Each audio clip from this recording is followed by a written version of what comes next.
एक सास अपने कमरे में सो रही थी। दोपहरी का समय था। तभी उसको अपनी बहू के कमरे में से मीठी मीठी सी कराहने की आवाज़ें सुनाई दे रही थी। और अब सास एकदम से सोचती है कि आखिर मामला क्या है, बहू के कमरे में ये हो क्या रहा है। और उसके बाद जो सास होती है धीरे धीरे पांव रख करके बहू के कमरे के दरवाजे पर खड़ी होकर के कान लगाकर सुनने लगती है। और जब वह कान लगाकर सुनती है तो बहू के सिसकने और कराहने की कमरे में से आवाज़ें आ रही थी। तो वह सोच में पड़ जाती है सास कि आखिर अंदर कौन है, बेटा है नहीं, और ये मामला क्या चल रहा है। और उसके बाद जो बहू होती है थोड़ा दूर जा कर के दूसरे कमरे में छुप जाती है। और बहू का जब दरवाज़ा खुलता आधे घंटे के बाद तो उस कमरे में से एक ऐसा लड़का निकलता है जिसको देख करके सास मुंह पर हाथ रख लेती है कि अरे ये लड़का यहाँ पर क्या कर रहा है। क्योंकि दोस्तों वह लड़का एक हॉस्पिटल का कंपाउंडर निकलता है और उसी हॉस्पिटल में जहाँ पर बहू सास को दिखाने के लिए ले जाया करती थी, इलाज करवाने के लिए ले जाया करती थी।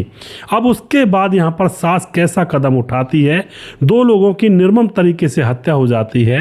पूरी कहानी यहाँ पर देखिएगा दोस्तों, जिससे कि पूरी जानकारी आप लोगों को मिल सके और आप लोगों को पता चल सके कि छोटी सी भी ढील एक औरत को अगर दी जाए किसी ऐसे मामले में जहां पर बहू को छूट हो कुछ ऐसा वैसा करने की, तो क्या होता है।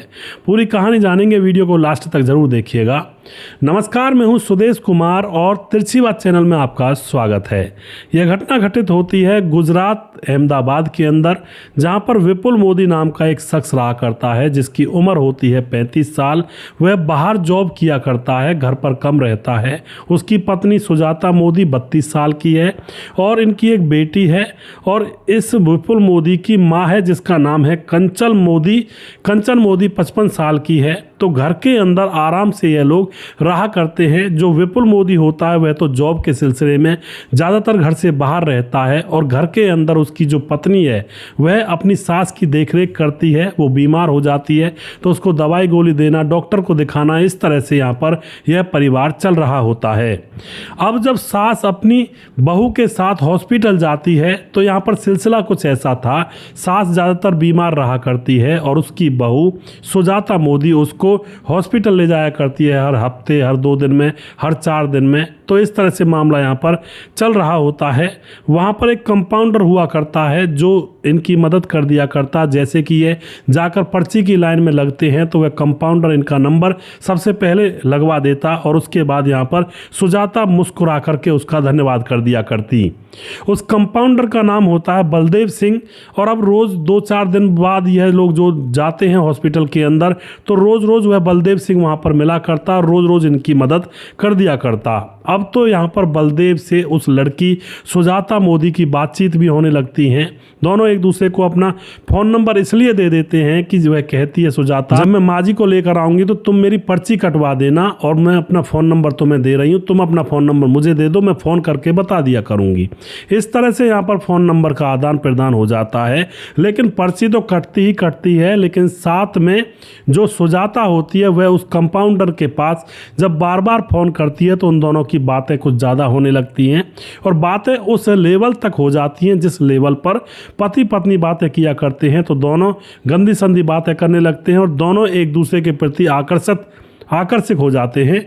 और उसके बाद दोस्तों इन दोनों को एक दूसरे से प्यार हो जाता है। दूसरी वजह ये थी कि जो सुजाता मोदी होती है उसका पति विपुल मोदी ज़्यादातर नौकरी के सिलसिले में घर से बाहर रहा करता और आता भी तो 2-4 दिन के बाद, 1-2 दिन के लिए ही आया करता, 10-15 दिन के बाद। तो अब यहाँ पर जब पति से दूरी बनी रहती है सुजाता की तो उसको अब यह जो कंपाउंडर होता है बलदेव सिंह यह अच्छा लगने लगता है और अब इन दोनों के बीच में प्रेम प्रसंग चलने लगता है। और एक दिन वह कंपाउंडर सुजाता को बुलाता है कि आ जाओ जी, कहीं घूम कर आते हैं। उसको बुलाता है, पहले उसको शॉपिंग करवाता है और उसके बाद उसको एक ओयो होटल में ले जाता है और वहाँ पर इन दोनों के पहली बार आज संबंध बनते हैं।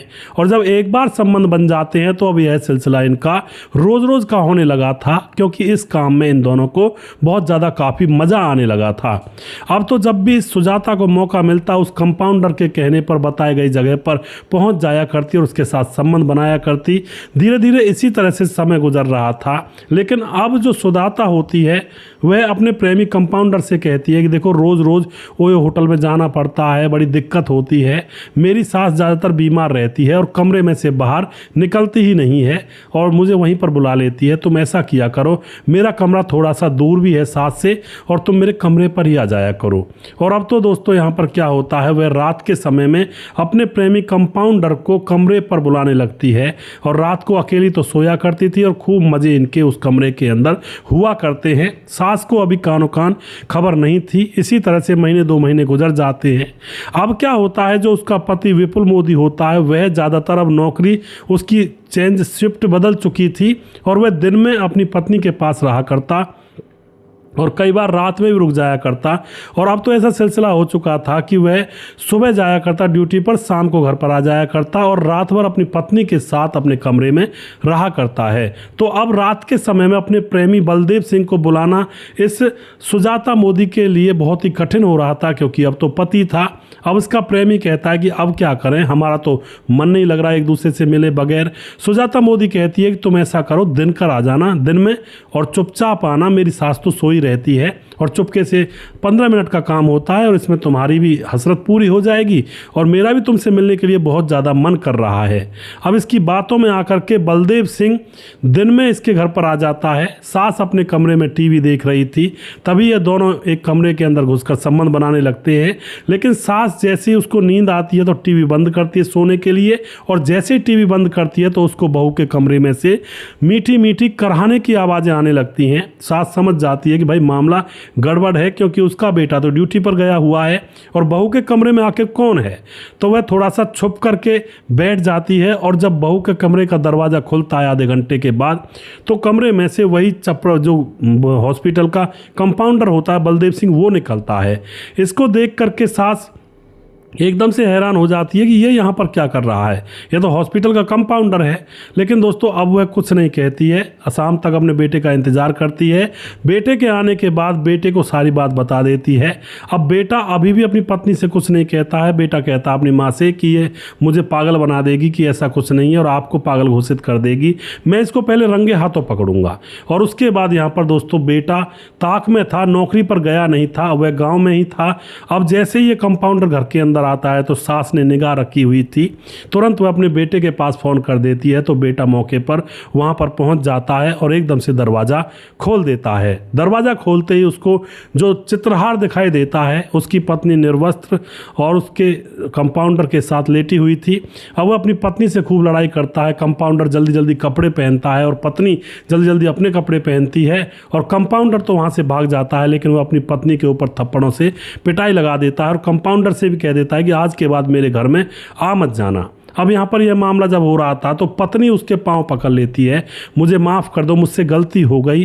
अब तो यह मामला घर के अंदर ही रखना चाहते थे यह लोग, क्योंकि बाहर अगर इस मामले को बताया जाए या फिर शोर ज़्यादा मचाया जाए तो लोगों में बदनामी होगी। बदनामी के डर से पति उसको माफ़ कर देता है और उसके बाद सास समझती है कि अब ये समझ जाएगी और पति अपनी ड्यूटी पर जाने लगता है। लेकिन दोस्तों जो कुत्ते की पूँछ होती है वो कभी सूधी नहीं हो सकती है। 12 साल चाहे उसको नली में रखो, वो टेढ़ी की टेढ़ी ही रहेगी। कुछ दिन गुजरने के बाद 10-15 दिन जब गुजर जाते हैं, मामला ठंडा पड़ जाता है, तो यह सुजाता मोदी अपने प्रेमी बलदेव सिंह को फिर से अपने घर पर बुलाने लगती है और वह फिर से दोनों मिलकर के कर्मकांड करने लगते हैं। लेकिन अब यहाँ पर सास जो होती है उनको फिर से देख लेती है और उसके बाद फिर से अपने बेटे को बता देती है। तो अब की बार जो बेटा होता है वह बहुत ज़्यादा गुस्से में था, अपनी पत्नी के ऊपर और ज़्यादा हाथ छोड़ता है, पत्नी को बहुत ज़्यादा पीटता है और कहता है कि निकल जाओ यहाँ से, और उस पत्नी को धक्के देकर घर से बाहर निकाल देता है। और पत्नी अपनी बेटी को लेकर के अपने मायके चली जाती है।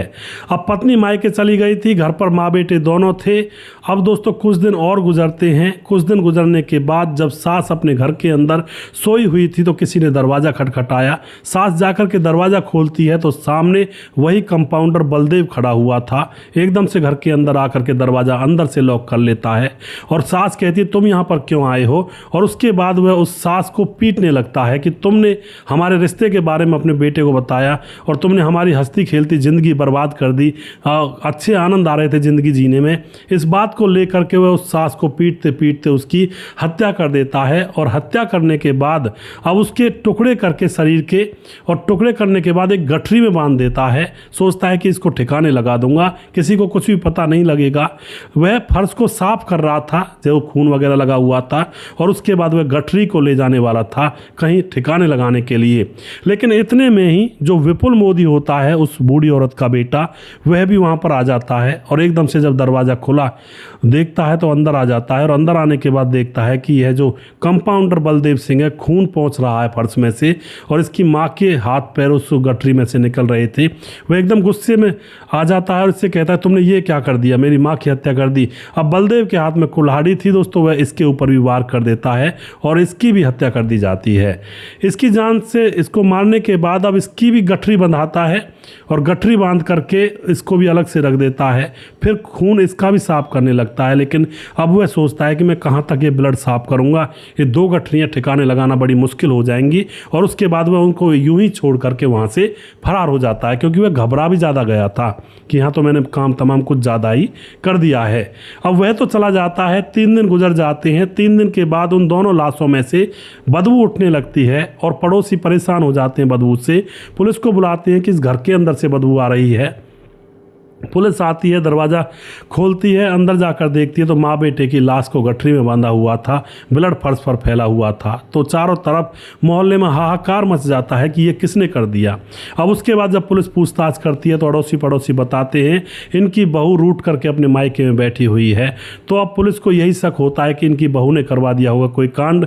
इनकी बहू को बुलाया जाता है और उससे पूछताछ की जाती है। लेकिन जो बहू होती है सुजाता मोदी, वह कहती है मुझे नहीं पता जी ये क्या हुआ, हाँ मैं रूठ करके ज़रूर मायके में बैठी हुई हूँ क्योंकि मेरे पति से मेरा झगड़ा हुआ था। अब तो जो पुलिस होती है वो सीसीटीवी कैमरे खंगालती है तो उनमें साफ साफ बलदेव सिंह का फोटो आ जाता है बाहर, जो सीसीटीवी कैमरे लगे हुए थे गली में, और बलदेव सिंह को पहचान लिया जाता है। और पत्नी को दिखाया जाता सुजाता मोदी को, तो वह पहचान लेती है कि ये तो बलदेव है और ये मेरा प्रेमी है, और इसकी वजह से मेरा झगड़ा हुआ था मेरे पति से और सास से, और इसी की वजह से मैं अपने मायके में बैठी हुई हूँ, इसने ये काम कर दिया।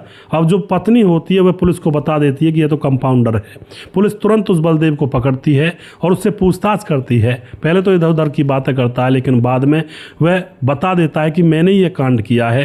इन दोनों को पहले मैं सास से बदला लेने के लिए गया था, लेकिन मुझे वह मारनी पड़ गई, और उसके बाद उसका बेटा आ गया, उसको भी मुझे मारना पड़ गया, और फिर उनकी गठरियाँ वहीं छोड़कर आ गया मैं। अब पुलिस ये भी पूछती है कि क्या सुजाता तुम्हारे साथ मिली हुई थी। सुजाता पहले ही कह देती है कि साहब मेरा इससे कोई लेना देना नहीं है, हाँ हमारा झगड़ा हुआ था, मेरा प्रेम प्रसंग भी था। अब यहाँ पर जब इस लड़के से पूछा जाता है बलदेव सिंह से, तो वो कहता है सुजाता को तो कोई लेना देना नहीं है जी, इसमें मुझे ही बहुत बुरा लगा था जब मैं और सुजाता अलग अलग हो गए थे, तो मुझे गुस्सा आ गया और गुस्से में एक दिन मेरा दिमाग घूम गया और मैं सास से बदला लेने के लिए आ गया, और मेरे से ही हुआ ये सब काम। तो बलदेव को पकड़ा जाता है, इसको जेल में डाल दिया जाता है और उसके खिलाफ कानूनी कार्रवाई की जाती है। एक पत्नी की मौज मस्ती करने की वजह से बाहर के आदमी ने पूरा घर आकर के तबाह कर दिया। अगर ये पत्नी सुजाता बाहर मौज मस्ती करने की ना सोचती, उस कंपाउंडर को घर पर नहीं बुलाती, तो भी शायद यहाँ पर इन माँ और बेटे की जान बच जाती। लेकिन दोस्तों अय्यासियों में, मौज मस्तियों में मैं बार बार कहता हूँ कोई ना कोई कांड होकर ही रहता है, उसका प्रारूप अलग हो सकता है, यानी कि किसी में हत्या, किसी में कुछ और हो सकता है, लेकिन घटना होती ज़रूर है। तो इन चीज़ों से बचकर रहें, सावधान रहें। अवैध रिश्तों में हमेशा परिवार तबाह होते हैं, तिनके की तरह बिखर जाते हैं। दोस्तों वीडियो के लास्ट में कुछ भाइयों के नाम जरूर लेना चाहूँगा जो हमारे वीडियोज़ को देखते हैं और हमें खूब सपोर्ट करते हैं। हमारे साथ है राजेंद्र धेरू जो कि कमेंट करते हैं, सुदेश भाई राम राम, आपने सही कहा, ये यारी में गद्दारी होती है। जी बिल्कुल जी। भीमदत्त जोशी कमेंट करते हैं, लगता है कि अभी कलयुग चरम सीमा में पहुंच गया है इन सारी खबरों को सुनने के बाद। जी बिल्कुल आप सही कह रहे हैं भीमदत्त जोशी जी। सतीश कुमार हमारे भाई कमेंट करते हैं, सतीश कुमार पलवल हरियाणा से। सतीश भाई हम भी आपके आसपास से ही हैं और बहुत बहुत धन्यवाद करते हैं भाई आपका। सुजीत कुमार गुरुजी नमस्कार, राधे राधे, गुड मॉर्निंग, कैसे हो आप? मैं बिल्कुल ठीक हूँ जी। मुकेश कुमार यूपी 83 से कमेंट करते हैं। स्वपन डे कमेंट करते हैं। मोनू जेठानी कमेंट करती हैं और उसके बाद मोनू जेठानी दोबारा से कमेंट करती हैं, नंबर भी देती हैं। और मैं बहन आपसे कहना चाहता हूँ आप नंबर ना दें कमेंट बॉक्स में, क्योंकि आपके नंबर का कोई भी मिसयूज़ कर सकता है, और नंबर प्लीज़ ना दें। आपने नंबर लिखा हुआ इसको काट लें, हटा लें। रघुवीर सिंह नेगी कमेंट करते हैं और उसके बाद पृथ्वी सिंह दहिया गुंडाऊ कमेंट करते हैं, नमस्कार सुदेश भैया जी, राधे राधे जी। और उसके बाद हमारे साथ हैं लक्ष्मण ढेलू कमेंट करते हैं, विमलेश कुमार कमेंट करते हैं, रजत सैनी कमेंट करते हैं, घोर कलयुग राम राम जी, शिवा लोधी कमेंट करते हैं, लगता है कि अभी कलयुग चरम सीमा पर पहुंच गया जी, बिल्कुल जी। सरोज खन्ना कमेंट करती हैं, रघुवीर सिंह नेगी दोबारा से। और उसके बाद हमारे साथ हैं कुछ और भाई हैं, सूरज डी हमारे भाई फिजी से कमेंट करते हैं, और राम गोसाई हमारे भाई लगातार कमेंट करते हैं, समाधान पाटिल जलगांव महाराज से कमेंट करते हैं, राम मोहम्मद यासीन लाहौर पाकिस्तान से कमेंट करते हैं, राधेश्याम शर्मा श्री जयपुर राजस्थान से कमेंट करते हैं, राजकिशोर चौरसिया महाबलेश्वर महाराज से कमेंट करते हैं, दुर्योधन भाई कमेंट करते हैं, लगातार बने रहते हैं हमारे साथ, छगनदार खारडा बांध राजस्थान से कमेंट करते हैं, और सुशील चौधरी हमारे भाई लगातार कमेंट करते हैं। जिस भाई का नाम रह गया उस भाई का नाम अगले वीडियो में ज़रूर लूँगा। अगला वीडियो बहुत जल्दी फिर से लेकर आऊँगा, तब तक आप खुश रहें, सावधान रहें। जय हिंद, जय भारत।